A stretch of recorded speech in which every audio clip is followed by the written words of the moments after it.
It's selling May, take two. Yesterday, S&P 500 futures up over 0.8%. This morning, reversing those losses. And you can see from a short-term chart perspective, we were back to that recovery high off the lows of Friday, as if yesterday's trading session didn't even happen. We'll see if this is some sort of a consolidation before we move down to the lows of last Friday. If you look, a couple charts here, longer-term S&P 500 futures, again, that 2100 level is key. That's the point where we crashed in August. We came back to it in November. Could not recover it here recently. We're starting to fall again. Is this going to lead to another crash? A consolatory period here before we pull back to new lows? Or is this just some sort of a consolidation flagging pattern that's going to break us to new all-time record highs? Crude oil is pulling back. After a massive rally off the lows, it is starting to roll over again. Is this just another pullback like we saw at the start of March before we recover and head up to the 50 level? Or is this the end of crude oil as we know it? And I feel fine. US dollar index continues to sell off, down 0.2%. Last year we recovered the triple digits, briefly came back into triple digit territory, and now complete collapse to US dollar index. Support was at about 93 here. We have broken through that. Looks very bearish for the US dollar. Something I did not think was going to happen from a longer-term chart perspective. The U.S. dollar looked to be consolidating in a bull flag.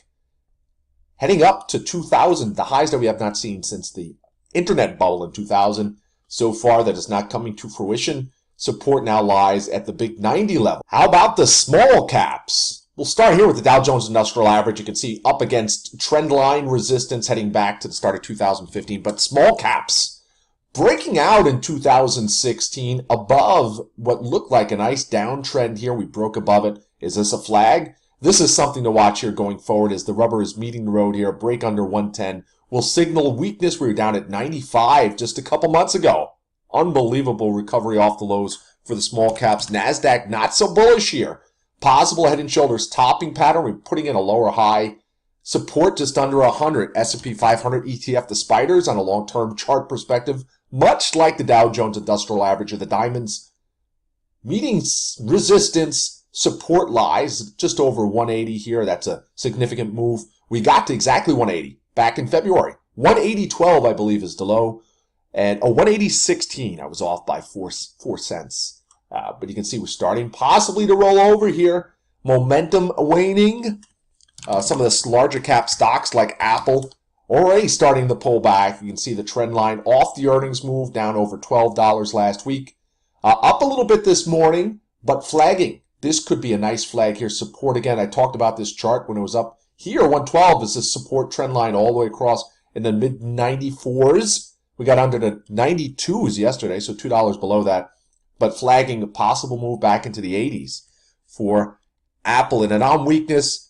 Again, I talked about this in yesterday's video. The GOOGL down to the 675 level on a break of 700 support, if that does indeed happen today, to trade to get into later this week for a move under 700. And one last thing to watch today, the VXX, the VXX gap down yesterday was negative throughout the session, despite a brief pullback for the market. Yes, the market did pull back briefly after the opening bell. Shocker!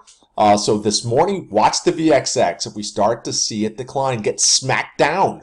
Look at the action we saw yesterday. This does not really do it justice. Sell, sell, sell, sell, sell, sell, sell. Brief oversold bounce, but for the most part, it was a bloodbath for the VXX, much like it's done for the last 5+ years. 7,500 to $15 split adjusted. That's quite a move. Intraday though, great indicator. So if we start to see the VXX get smacked down, we know the market is poised for a bounce. Bing! UPB here, optionmillionaires.com. Watch the markets this morning. The S&P 500 futures are down over 0.7%. Actually, exactly 0.7%. We're getting a little bit of a bouncy bounce. A consolidation here off the lows from overnight. See if we get a move up as we did on Friday off the lows once we found a bottom late in the trading session. Sharp spike. That's what makes you nervous about holding puts in this market. We're just 1 minute away from a massive spike to the upside. All right, UPB, optionmillionaires.com. I'll see you in the chat room. Everyone have a great trading day. Goodbye.